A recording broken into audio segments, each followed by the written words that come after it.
First things first, guys, I owe you an apology. You see, I've tried to get out a video on Season 8, Episode 6 of Fear the Walking Dead multiple times, but I'll be honest with you, I was not inspired to make it. I had no interest. I didn't like the episode. I didn't despise it as much as I despised Episode 5, but I didn't feel inspired to talk about it because there wasn't anything that was compelling. I thought overall the episode was just disappointing, except for the very end where we got to see Morgan essentially try to reunite with Rick, and we get that story. So that's cool and all, but I didn't really have anything else to say about it. There was moments I liked throughout it, but there was big moments that I just couldn't stand, such as, and big spoiler alert, but such as the entirely awful way that Shrike went out. It was the most pathetic thing ever. I was like literally screaming in front of my TV while I was watching it, and if you want to see my notes as they actually went on throughout the episode,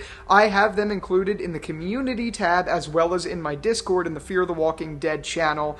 Both of them are there. You could see all of my notes as I went through the episode, just as kind of a way to say sorry that I never got out a review. But if you really want to know, I didn't like the episode. I thought it was great when the Eastman Here's Not Here music started to play at the end, and then he channeled Rick Grimes. I thought that was all amazing. That was really it. The red stuff was absolutely terrible. I couldn't stand it. Literally couldn't stand it. I made iterations of the review where I just like jumped around from place to place trying to mirror what he did. Okay, I genuinely have no fucking clue how I ended up right here. In this video, regardless, what I want to talk about is my feelings of the first half of Season 8 of Fear the Walking Dead overall, because it's a mixed bag, guys. It really is. I mean, there's a couple things on paper that I do really like about this season, but a lot of it is extremely negative. The first big pro that I want to talk about in this video is cinematography. This show actually was shot really well. The set pieces looked great. The costume design, the actual filmography, all of it, it was really nice, and it was nice to see the setting, basically in Georgia or wherever they are, where Padre was, being close to the coast. It was very nice to see all of that, and this is one thing that the show has always done really well, including The Walking Dead and all of the other spin-offs. Their cinematography has all looked really good. You gotta thank Greg Nicotero and company for doing amazing set design as well, and makeup design and all of that stuff, as well as just the overall way it was shot. Whoever was filming this, they did a really good job. The second thing was how it really tied in all together with Morgan and the Walking Dead story overall with Rick Grimes and things like that. I love it when spin-off shows make it feel close to home, and I genuinely think this one did a good job of that. So to me, that's always a welcome touch. I love having little bits of Easter eggs in there, because all of the other seasons of The Walking Dead, yeah, things would come up like here and there, but this season definitely felt the closest to The Walking Dead that this show has ever felt. And I think something like this show really needed that, because overall, the story and the plot line is just all over the place. My oven's done, that means I can put my pizza in. Okay, one sec. A few moments later. Okay, pizza's in the oven. And lastly, I really liked the fact that it brought everyone kind of back together, even though they're like not back together. What I mean by that is obviously we have Madison Clark back in the show, and we have Dwight, Sherry, June, Morgan, Grace, all of them, and then Dan and all of that. Yeah, we didn't see some of the other characters, like we didn't see Strand, we didn't see Luciana. There's people we didn't see overall, but for the most part, even though everyone was like separated, they were all kind of together, and even though I didn't love how they bridged like Dan and Madison and things like that, I at least liked the fact that everything started to come back, and you could see where they're going for the next and final half of the show. It's very exciting in my opinion. But that's really about it as far as the pros of this show. There's just so many cons that I don't even know how to like list them. I would say the biggest con by far and large, biggest con of the first half of Season 8 of Fear the Walking Dead is the writing. I genuinely do not know what these writers are thinking throughout. This whole first half, the Padre storyline was abysmal. Like, it was just a really bad story. It could have been done so much better. I feel like they had so much room to make that storyline really intriguing and interesting, especially when you have this deranged leader who wants to just keep kids. There is so much you could do there, but the storyline just turned into shit. It really did. Like, there was nothing compelling about it.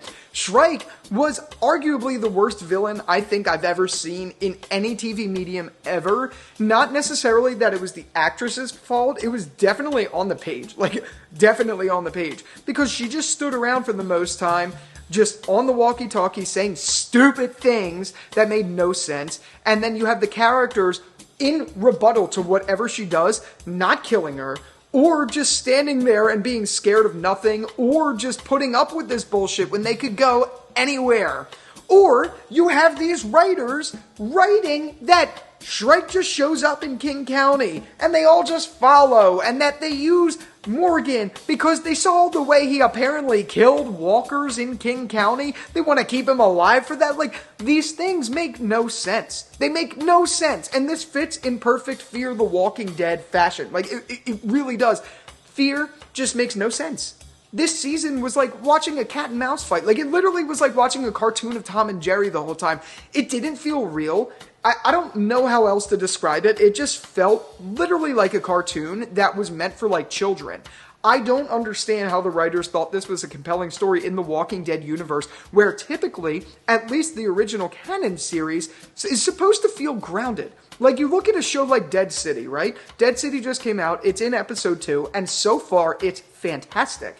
And that's because it feels grounded to the zombie medium. It feels grounded to general fears. It feels grounded in reality, like what real survivors would do in Manhattan, right? You don't have any of that here. And I get that it's multiple years into the apocalypse, but they're still using walkie-talkies. They're still just saying really weird things in Gimple talk that doesn't even make any fucking sense. Like, overall, just the stuff that is in the show doesn't feel believable. And I'm willing to suspend disbelief for a show. By all means, I really am, especially a zombie show, because there is no zombie apocalypse in the real life. But at least make it seem like this is based on fucking Earth. Like, at least make it seem like this is the way humans talk to humans. It doesn't feel that way at all, and I think that's probably my biggest problem with Season 8. And again, on paper, there's a couple things I really like. I like the fact that we have the characters kind of together. I like the cinematography, which is amazing, because the cinematography is great, but the page is terrible. It reminds me a lot of Game of Thrones Season 7 and 8. The cinematography and the episode production was perfect. Like, literally perfect, but the writing was just ass. Except the problem is, this show's writing has been ass since Season 3. And even, you could probably argue that that was since Season 1, but it really got bad after Season 3. Got bad in Season 4 and then beyond. That's like what I really mean when the showrunners changed. But I genuinely don't know how Ian and Andrew have jobs, because it really is just absolutely pathetic. And then one of the other big issues I had actually only stemmed in episode 6. And that's that Morgan's clear mode has turned into a fucking superpower. Now, that's what I was going to make my entire Season 8, Episode 6 review about, is how they made something that I held very fondly to me just unbelievable now. And that's how this felt. Morgan just, apparently in clear mode, he just goes in and out of it from time to time, and then we see it visually, which is just absolutely ridiculous. And then you have Morgan, he's like, I'm doing it again, like, Jesus Christ, this is not what this is not what this was ever about, and I hate when shows try to set a new narrative for a character like Morgan, especially when it's not in the canon show like this, and they just absolutely ruin it. And that's what this did. It took me out of it entirely. Like, I was just recently watching Season 8 of The Walking Dead, and when Morgan went back into clear mode a little bit, specifically, actually, this was in Season 7, when Morgan kills Richard, who was the one who was technically responsible for getting Benjamin killed. He went into clear mode for a little bit there, and we didn't see any red. We didn't see these flashbacks. We didn't see Morgan being like, oh, it's happening again. We didn't see any of that. We just saw him go into that mode, then call Richard Dwayne, I think, or Benjamin Dwayne or whatever, and you just see him in his head. You just visually saw his perfect acting, because Lenny James is great. You saw him just look and be like, it's happening. You saw that transition, and it worked so well. We didn't need red. We didn't need him being like, oh, it's happening, it's happening. That's where this show feels like a fucking cartoon. And it really is ridiculous. It turned something that made The Walking Dead's Morgan so special, but in Fear the Walking Dead's Morgan, it just became this weird superpower that just, it kind of reminded me of in Grand Theft Auto, you could go into like rage mode, you could click the 2 buttons, and you could have like Trevor go into like crazy mode or whatever. It reminded me of that, and I don't want Morgan, who is supposed to be a real character, to become a fucking superhero. I just don't want to see it. That's one of my biggest problems with the episode, is something like that, where it just becomes unbelievable. That's a problem with Season 8 overall. They do these things to the characters that don't make them believable. Just look at Mo. The actress is what, 14? Playing an 8-year-old, and this 8-year-old is the most pathetic, smart, crazy 8-year-old ever who doesn't know anything at all about killing walkers and clearly sucks at it, to then being like, oh, I'm just gonna mow down 1,000+ walkers in the Padre, thing where all the walkers are. Bullshit! Bullshit! And I know part of that is on the page. I get it. But also the choice in the actress there, it's not that she did a terrible job, but it was very flat. Very flat. Same with Madison. Madison has always kind of been flat, and I'm okay with that because I think that's just Madison's like personality overall. It's always been pretty monotone, just in general. But here, it just felt like she lacked any drive or motivation. 1 minute in the first episode, she's wanting to kill herself, and the next minute she's like, oh, it's all about Morgan now. I'm going to save Morgan. Morgan, you should be with your kids. Like, literally in the last fucking shot, you were trying to kill yourself in any which way. It's just not believable. They did this with all the characters. All of the characters' storylines just became completely unbelievable in this first half. And I don't like that, especially when we've established the way certain characters are. I feel like Dan Salazar was one of those characters that actually stayed true for the most part. But you look at Madison, I don't think she did. Morgan, I don't think he did. Mo, what the fuck is Mo? Dwight and Sherry, what the fuck was that? Where now they are back broken up. You know what's going to happen. You know they're going to end up together in the second half of this season. It's going to happen. And it's just annoying because they've done this 1,000,001 times, like a cat and mouse fight, like Tom and Jerry. Like they keep fucking doing in the show. It's just, oh man, it really bothers me. Overall, this first half was not good. Like, if I had to weigh out the pros and cons, it just straight up was not good. Yes, there were some pros, there were some things I liked overall, but for the most part, no. It did not work. It really didn't work. And now, looking ahead into the second half, we apparently have Troy Otto coming back, which guys, like, okay, on one hand, I love Troy Otto. I really do. I loved the character in season 3. I thought it was great. But Troy Otto died. Like actually died. We saw it on screen. It's not like Madison, where Madison is just like, nobody's gone until they're gone, and then, like, you don't see anything. No. We watched Troy get bludgeoned over the head with a hammer twice, then pass out into a dam that was exploding while unconscious. And you're going to tell me that this man who had a fucking hole in his head survived that and is now coming back to, like, haunt Madison or whatever? No. Like, no. Just, don't even. Even if I loved Troy, which I did love Troy, it makes no fucking sense. And that's my pizza alarm. I'm gonna go get that before I have a heart attack. A few moments later. Okay, pizza in hand. Jesus, that was loud. But seriously, guys. Like, okay, I did kind of say it there. I want Troy back because I liked him as a character. But I don't actually want him back because it makes no fucking sense. It doesn't make any sense. And it just drives me off a wall that they have the fucking gall to do this. I get it. I know he was a fan favorite, and I know it would be cool to see him, especially in the end. But what value are you going to bring? Either he's going to be the final villain, or he's going to be a good guy. Either way, I'm not a fan of that. Yes, I love the character, and how many times can I say it? I do. It doesn't work. It doesn't work.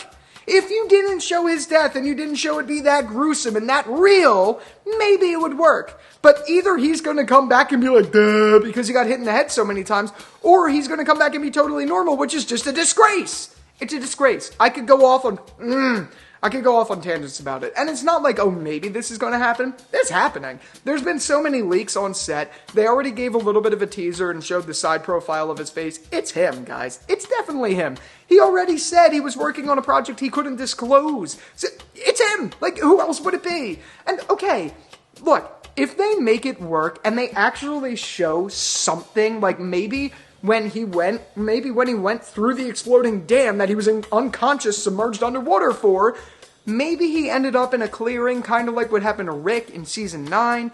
Maybe. And even then, you would have brain damage for it. But if they show it and they show us flashbacks, I could maybe get behind it. But even with that, it's a long shot. But at this point, let's just keep throwing shit at the wall and see what sticks with Fear the Walking Dead, because the show's already terrible. It only has 6 episodes left. I don't know. If they turn this story into something compelling in these last 6 episodes and actually close this out on a good note, I will be 1, surprised, and 2, at least somewhat satisfied, because so far, it's just abysmal. It really is. It's just bad. I don't understand how anyone can truly enjoy this show. Like, it's to the point now where, like, I don't care, you know, if you like Rocky Road Ice Cream, I'm not going to judge you or anything like that. But if you actually like this show and think it's a quality show, there's fucking something wrong with you. Like, there really is something wrong with you. Go ahead, comment away, have a problem with it, dislike this video, I don't care. It's just true. There's elements, like I've said multiple times, there's elements of this show that I do like. And at this point, I'm watching it because I'm one of those people who I don't like to give up on shows, especially when I'm this far invested into one. I'm going to finish it, but do I like it? No. This is a hate watch. This is a show that I genuinely don't enjoy, but it's so bad that it becomes kind of good, if that makes any sense. And that's why it still went on this whole time, which is crazy, because I'm literally voting for this show to exist with my viewing dollars because I think it's shitty. And that's kind of sad. But it's, you know, it's good to shit on shows like this because it is educational, in my opinion. Like, if you're a writer, this is a great show to look at to literally model as something not to do. And that's how I feel about the show overall. That's how I feel about Season 8's first half. I don't know what else to say about it. I'm so sorry this video took so long. I figured I would just lump in everything I felt about Season 6 into this video at least. And with all that out of the way, let me know your thoughts on the first half of Season 8. Did you like it? If you did, I don't get it, but whatever. If you didn't like it, I can't wait to start a conversation about that down there below, but let's be respectful. With all that out of the way, thank you again so much for watching this video, and until the next one, I'll talk to you later. Peace out.